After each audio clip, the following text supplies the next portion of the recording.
let's look at a few more important road signs. Do not enter. That's what the sign says. Do not enter. Don't go in there. Don't even think about it. Do not enter. As you can see, there are double yellow lines, and the sign says, do not pass, which means you should not pass a vehicle in your lane. No right turn, because this behind me is a one-way street. This sign is warning you that the road can become slippery, meaning that you lose control of your vehicle because of poor traction. Now we're going to look at some signs about parking. Behind me are parking signs. Now, it says 3-hour parking. What that means is you park 3 hours at a time. Below that it says 6 a.m. to 2 a.m. So you can park for 3 hours at a time, anytime between 6 to 2 a.m. in the morning. But after 2 a.m., no parking. You cannot park on these streets at all after 2 a.m. until 6 a.m. And obviously, the other side, it says no parking at all. You can never park there. This parking space is reserved parking for handicap parking only. You would have to have a little tag in your car with this picture on it showing that you have permission to park in a handicapped place. If you don't, you will receive a ticket. This sign is about parking. Private property, tow-away zone. Unauthorized vehicles will be towed. So private property means it's not public. It's for some specialized use. Towed does not mean that someone's going to stick their toe in your eye or something and you're, No, tow means a truck will come and remove your car from this parking spot if you are not using, in this case, the library. You can only park here if you are using the library. If you're not, you will be towed because you are an unauthorized vehicle. Another thing about handicapped parking spaces is they are always close to the entrance of a building. And you can use the term handicapped or disabled interchangeably. There's not a difference. And above the parking sign you saw reserved. Now, sometimes you may see reserved parking also near the entrance of a building, and there may not be a handicap sign there. There may not be a picture of anything. It just may say reserved parking.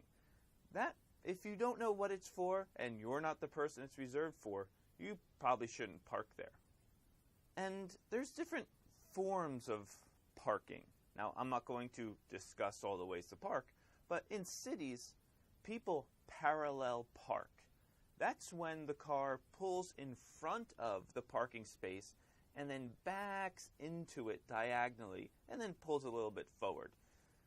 If you're having to take a driver's test, this is what most people fear, is having to pass the parallel parking part. Now, you also saw about private parking. And some of it's just for businesses. They'll have a private parking signs.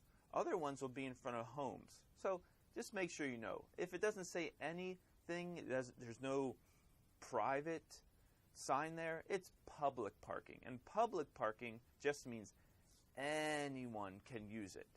Anytime if someone says this is a public facility, that means anyone from the community, from the neighborhood can use this facility. It's not a private facility, meaning you have to be a member or you have to go through some process to get in. We also saw that if you park in a private spot, or even if you park in a handicapped spot and you're not handicapped, you may be towed. Now, if you're towed, you are towed by a tow truck.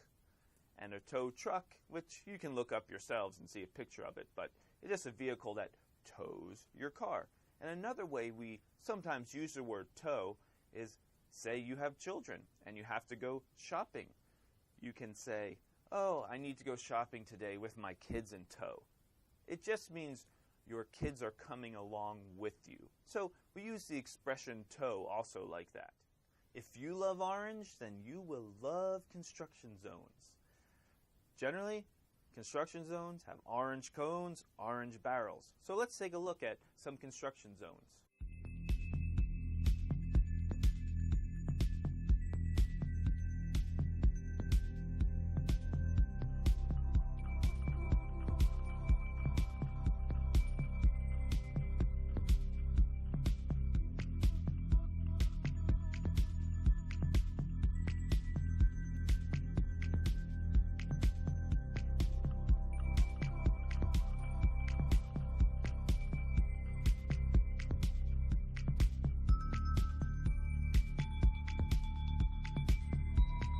You got a good look at those orange barrels or maybe orange cones. It's just a way that you can see very clearly that a construction zone is coming up ahead. On highways, you will also see construction signs and the speed limit drops considerably. Maybe it was 70, now it's 55 through the construction zone. You need to go slower because it warns you that fines will be doubled for speeding in a construction zone. So keep your eyes open when you're going through these areas. Also, you will see men sometimes just standing on the street with a pole that says on the sign, "Stop." They are flaggers. It is their job to keep traffic moving slowly or stopping traffic so whatever road work they're doing can get done without one of them getting flattened or run over. And the way that they pay for the construction is with a toll booth. What a toll booth is a place you need to slow down, possibly stop, and pay money for driving on that road. If you do a search on the internet, you can find roads that have no toll booths, or you can choose to go on roads that have toll booths. Generally, roads that have toll booths do not have many potholes because you're paying to drive on them.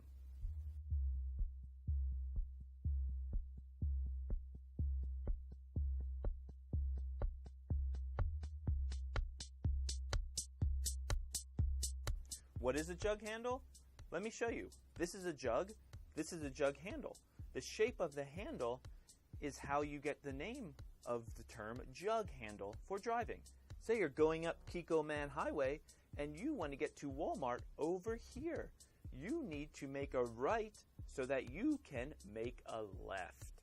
Generally, there'll be a traffic light at this intersection. Now, a jug handle isn't the only strange turn we have. We also have roundabouts. And what a roundabout is, it's just there's a bunch of turns going in a circle. And if you keep going around that circle and you don't get off at one of the other roads, you may do a U-turn. And a U-turn just places you in the opposite direction.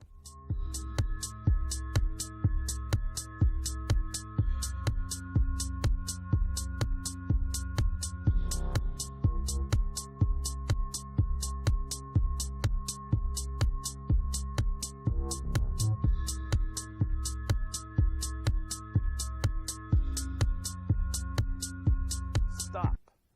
Do not enter. Do not park. No parking. Signs, they can be so negative. You barely ever see a sign that says, "Please park here. I want to give you a spot right in front of this building or this store." As you saw from this section, signs have many meanings. And you need to be aware of what all these signs mean. Because if you don't know what a sign means, it could get you into an accident and even cost you a lot of money. So hopefully you learned a good amount of vocabulary so that you now can understand what signs mean.